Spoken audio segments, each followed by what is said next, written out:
Semalam kan Shikin stay up untuk buat video. So Shikin tidur dalam pukul 2 pagi. Dan hasil dia tengok lepas subuh kan, dia rasa macam alamak mengantuknya. Rasa macam nak tidur balik tapi nak kena settle anak sekolah semua.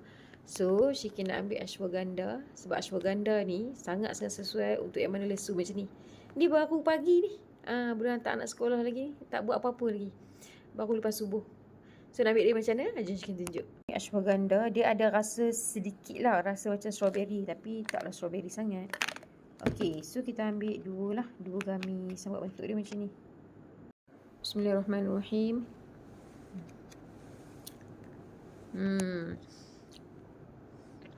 So kita kena kemam sampai habis. Dah habis rasa dia baru kunyah dan telan. A few moments later.